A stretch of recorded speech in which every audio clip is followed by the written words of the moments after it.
Bem-vindos ao programa Um Fato, Duas Visões, organizado, apresentado por mim, Neide Nofres, da Faculdade de Educação, e Márcia Almeida Batista, da Faculdade de Ciências Humanas e da Saúde. E aí, Márcia? Tudo bom, Neide? Tudo bom com você? Tudo bem, felizmente tudo bem. Na pandemia, com esse isolamento todo, estamos tentando administrar o isolamento, né? A nossa saúde, o nosso astral, mas estamos tentando e até agora está dando certo, né? Felizmente, que todo mundo está com a gente. Nosso tempo passa por aí. Esperamos todo mundo que está com a gente, né, Márcia? Bem, isso que nós estamos tentando. A nossa convidada de hoje, Márcia, é também sua xará, Márcia Maria Rodrigues Uchoa. Eu costumo chamar Márcia Uchoa, né, Márcia? Tudo bem com você, Márcia? Então, olá, a Márcia, ela é doutora em Educação e Currículo, editora da nossa revista Educação e Currículo da pós-graduação, trabalha com interculturalidade, fronteiras, currículo, e ela vai conversar conosco hoje sobre o impacto da pandemia no currículo, ou seja, o currículo e a pandemia. Né, Márcia? Bem-vinda. E aí, currículo e pandemia, Márcia, como que você juntou essas duas coisas complicadas? Conta um pouco para nós. Então, olá, professora Neide, olá, Márcia. Quero externar o meu prazer de estar no programa, né? Esse programa, na verdade, ele foi marcado há um ano e com a pandemia ele teve que ser adiado, não é? Esperávamos um momento presencial para ele acontecer, mas não foi possível e estamos realizando nesse momento. Então, falar dos impactos da pandemia no currículo, primeiramente a gente precisa contextualizar tudo o que aconteceu e tudo que ainda está acontecendo, né? A pandemia do novo coronavírus, ela desencadeou mudanças significativas na vida de todos nós, com desdobramentos na política, na economia, na cultura, nas relações sociais, impactando significativamente a educação e, consequentemente, o currículo, né? Em consequência do cenário pandêmico, o mundo, e o Brasil em particular, tiveram que repensar em tempo recorde os meios de ofertar a educação, que é um direito social garantido na nossa Constituição Federal. Então, diante do cenário de emergência, as redes educativas, públicas e privadas de ensino superior e da educação básica optaram por oferecer atividades à distância, mediadas pelas tecnologias digitais, através das plataformas digitais, com aulas remotas, com atividades nos ambientes virtuais de aprendizagem e nos aplicativos educacionais, interações nos chats ou em redes sociais, além de outros meios adotados pelas redes, né? Recentemente, eu iniciei uma pesquisa com os docentes dos anos iniciais do ensino fundamental de duas cidades brasileiras, uma do norte e outra do sudeste, acerca do currículo na pandemia, com a finalidade de identificar os espaços reais e as condições em que ocorreram as atividades pedagógicas no ano de 2020. Ô, Márcia, deixa eu só interromper um pouquinho para você, porque você está usando a palavra currículo, eu não sei se todo mundo entende o que é isso, porque tem o projeto pedagógico da escola, o plano de ensino, enfim, qual é o conceito, ou qual é a concepção que você tem de currículo, para a gente entender? Isso, é exatamente onde eu quero chegar. Certo. Então, para falar dos impactos da pandemia no currículo, primeiramente é importante definir o que é currículo, não é? Então, essa pesquisa, como eu estava falando, que eu iniciei, que ela está em andamento e que eu pretendo em breve publicar os resultados dela em um artigo científico, em alguma revista, ela vem exatamente ao encontro da discussão ora posta.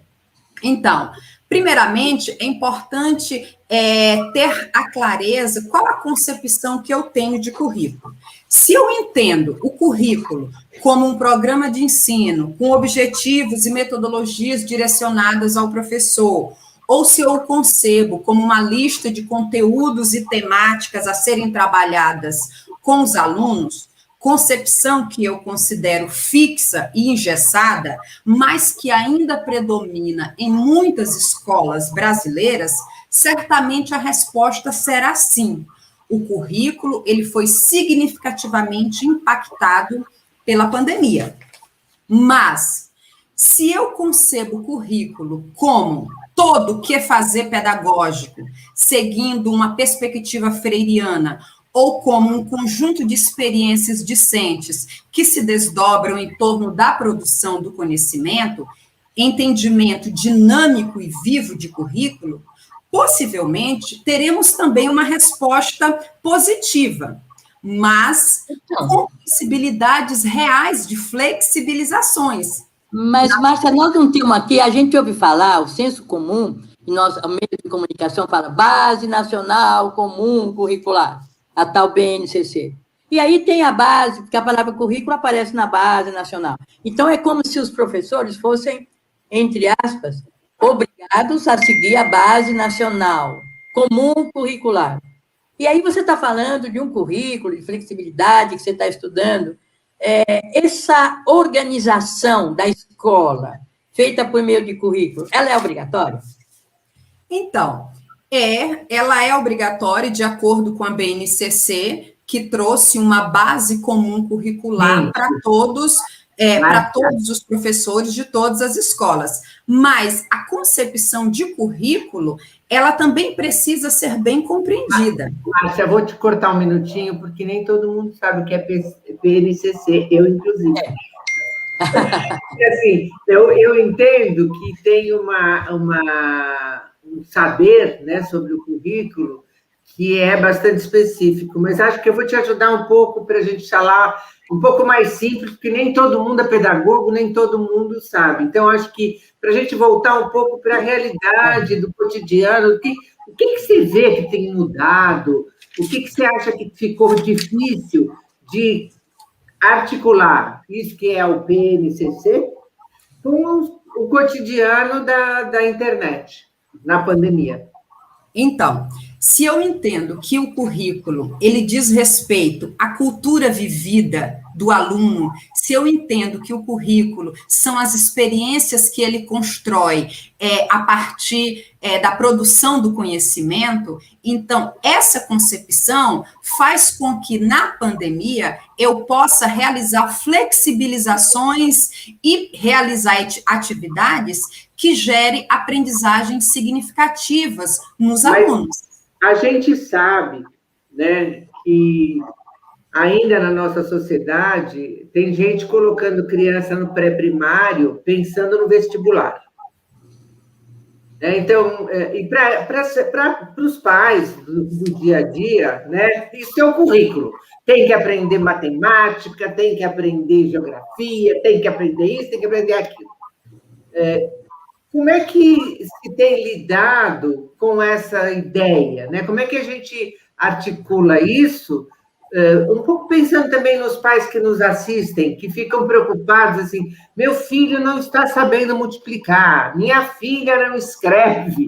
E para eles o currículo é isso, é a obrigatoriedade de aprendizagem de alguns conteúdos. Como é que você tem visto isso na pandemia? Então, o currículo, ele não deixa também de ser conteúdo, mas ele não pode se restringir a conteúdos, porque à medida que eu entendo o currículo somente como conteúdos, eu não considero os conhecimentos que os alunos produzem a partir destes conteúdos. Então, o desafio que as redes e os professores têm é de flexibilizar esses conteúdos e construir aprendizagens significativas. Aí, de repente, você me pergunte, o que seriam as aprendizagens significativas? São justamente os conhecimentos que os alunos constroem a partir de conhecimentos já consolidados, ou seja, uma ideia nova que chega para esse aluno e ele, para ele atualizar essa ideia e ampliar, ele dispõe dos conhecimentos prévios dele. Então, a pandemia, ela, de algum modo, ela trouxe elementos que favorecem essa construção de aprendizagens significativas. Por quê? Porque o aluno está dentro de um espaço real, que são as suas residências, e concretos de aprendizagem. Então, Márcia, assim, o aluno vive num determinado contexto, comunidade, bairro. A escola está inserida num determinado espaço cultural, certo? Aí nós temos uma base nacional. Essa base nacional, nem sempre ela considera os diferentes contextos, né? Nós temos o norte, o sul, o leste, o oeste, mesmo aqui na cidade de São Paulo, nós temos, né, a zona norte, a zona sul, que são muito diferentes entre si, contextos muito diferentes, especificidades. Como você vê esta, não diria obrigação, mas essa referencial, né, que eles falam, que até a formação tem que seguir o referencial, que essa base é nacional, como você vê essa base nacional e os diferentes contextos? Bom, a ideia de base, ela não é nova. Desde a Constituição já se previa a elaboração de uma base, justamente porque nós moramos em um país com dimensões continentais, então a ideia era que se criasse uma base, criando, de algum modo, unidade em alguns aspectos. É claro que, quando essa base foi pensado também que 40% da base deveria ser destinada para a inserção dos elementos constitutivos da realidade local. Só que em algum momento, que nós sabemos quando, né, quando de fato foi finalizado o processo da base, essas questões não foram consideradas, né? E aí onde eu percebo que se geraram os problemas, porque não dá para achar que lá no Oiapoque, né, lá no extremo norte do país, em Roraima, as realidades sejam as mesmas que ocorrem no Rio Grande do Sul, no extremo sul do país. Então, é necessário sempre considerar os contextos locais, não é? Então, assim, nós temos como referência... Márcia, quando você fala contextos locais, você está dizendo o quê? Você está dizendo, por exemplo, da materialidade do trabalho, das facilidades que tem de internet ou não, do acesso à escola, de ser próximo, não? Ou você está falando de contexto, como qual é a cultura daquele lugar, é uma cidade que tem um folclore muito rico, o que nós estamos referindo como contexto?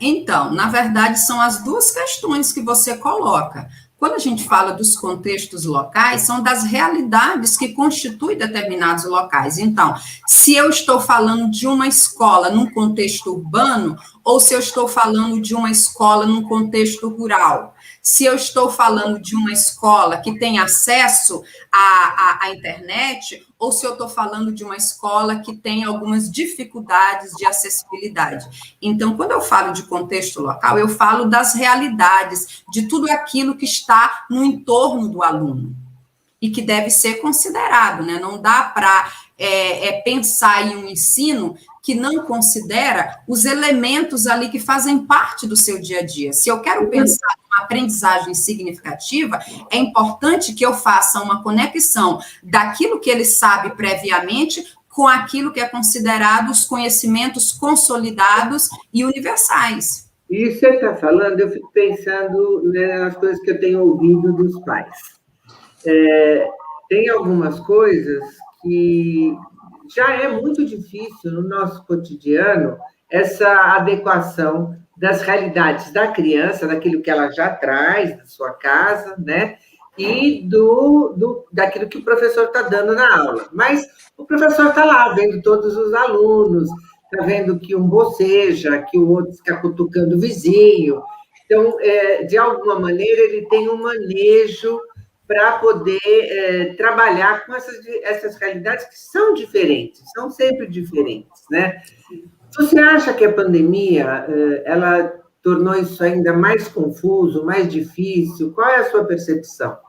Sem dúvida, a pandemia ela acentuou ainda mais as desigualdades, porque pensemos aqui, eu como professora da educação infantil, quero realizar uma atividade que envolva produções de figuras, de desenhos, então eu como professora, eu preparo todo o ambiente, os materiais que eu precisarei dispor para poder realizar essa atividade. Os alunos estando nas suas casas, eu não tenho esse controle, eu não tenho como saber se ele tem ali, se ele dispõe de determinados materiais, de determinados recursos, para poder realizar a atividade. E quando eu falo isso, eu estou falando, sobretudo, de alunos da escola pública, porque a escola privada tem outra realidade que a gente precisa também considerar, né? Então, esse distanciamento que a pandemia provocou foi exatamente a distância entre os alunos da escola pública e os alunos da escola privada, porque envolve questões sociais bem pertinentes.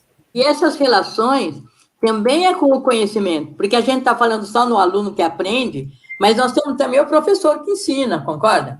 O professor também está vivendo o impacto da pandemia, não é isso? Quer dizer, a família está vivendo. Mas eu quero também lembrar que o professor também, às vezes, ele não tem infraestrutura, né, Márcia? Não tem a internet que funciona.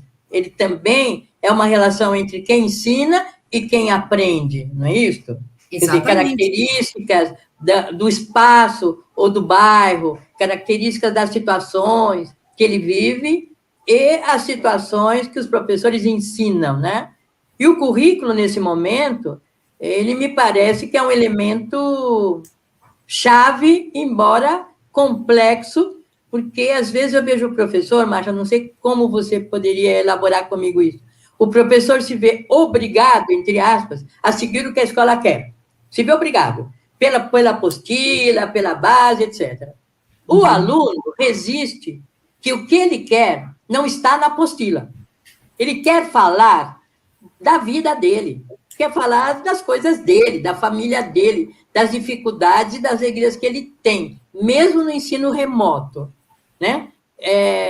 Esse conflito entre o que o sistema obriga as pessoas a fazerem, os professores que estão lá na linha de frente, eles têm que obedecer ou eles têm como resistir, como flexibilizar? Como você vê esse papel do professor hoje frente à pandemia?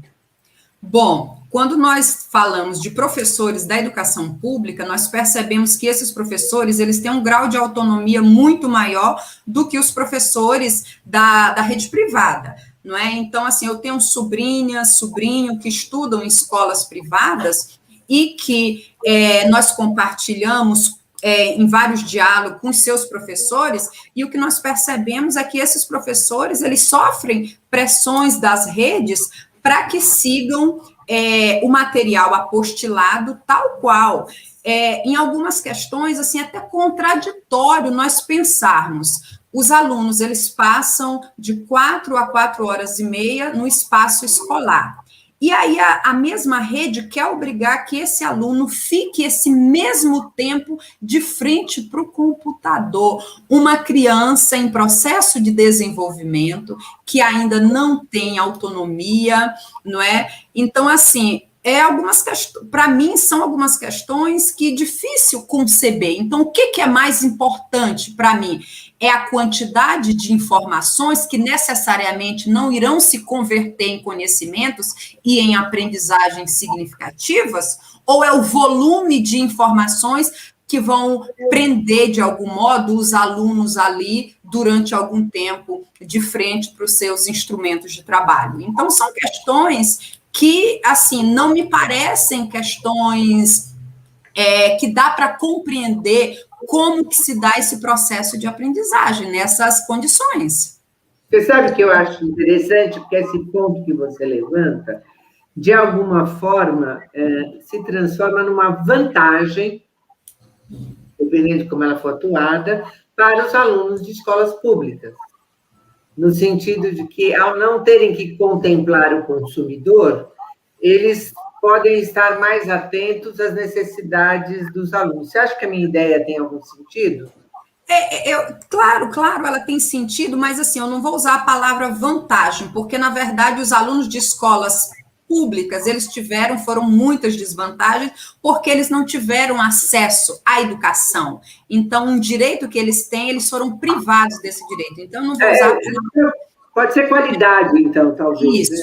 Mas, assim, eu quero compartilhar aqui com vocês uma fala que eu ouvi de uma professora que atua em uma escola pública. Então, assim, ela compartilhou a experiência de uma atividade que ela realizou com os alunos, que resultou em aprendizagens significativas. Então, a partir da receita, da produção de um bolo, seguindo o passo a passo de uma receita, com o auxílio de um familiar, os seus alunos, eles puderam ampliar os seus conhecimentos matemáticos, adquirindo noções de medidas de massa, frações, medidas convencionais e medidas não convencionais. Então, para a produção dessa receita, os alunos associaram os conhecimentos prévios existentes aos novos conhecimentos, resultando em aprendizagens significativas. E, além dessas questões, outro ponto muito relevante da atividade foi o estabelecimento de vínculos afetivos na construção dos conhecimentos, já que muitos pais tinham pouca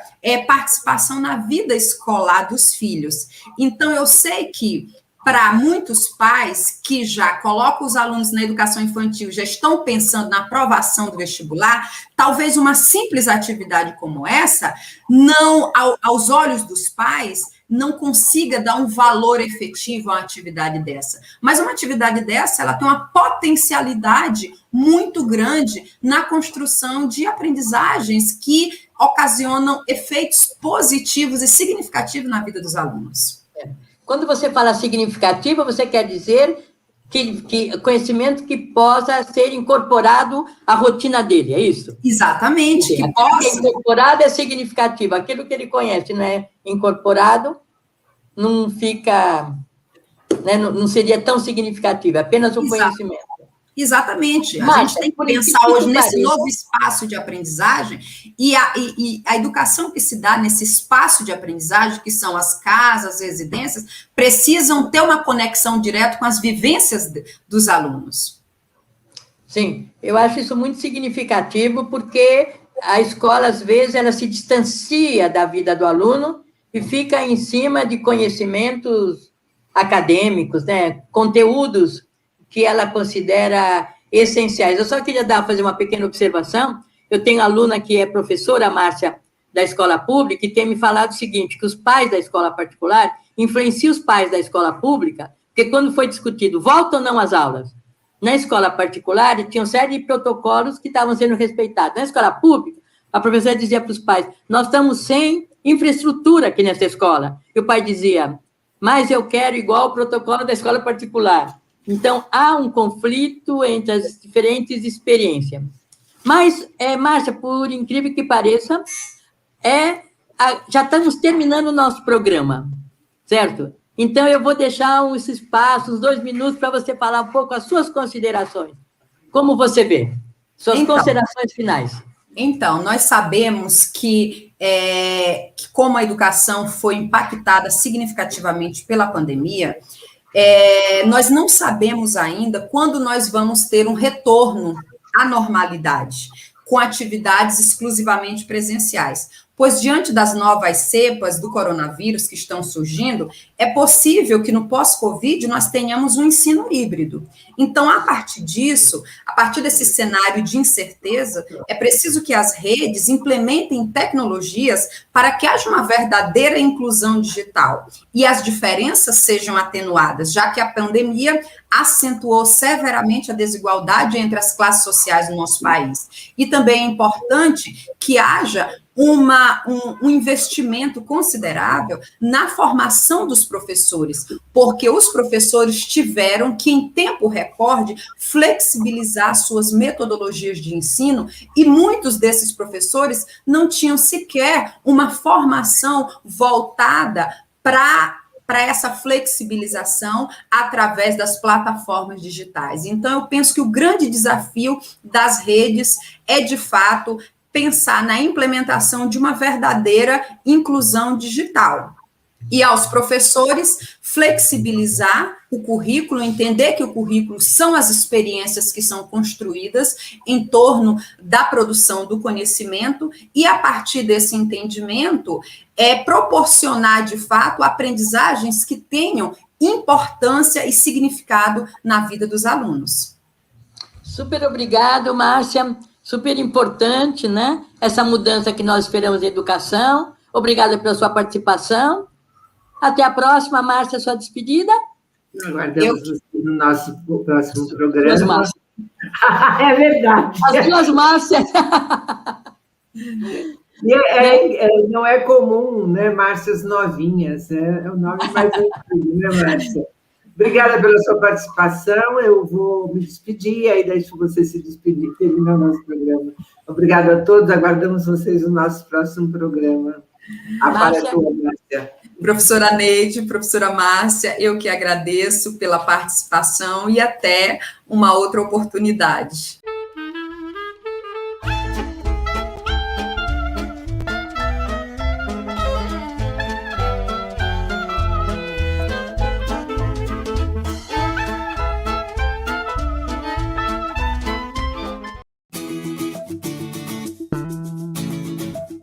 Meu nome é Mário, eu sou paroquiano da Igreja Imaculada Conceição, aí do Ipiranga, onde existe também a Faculdade de Teologia da PUC, né?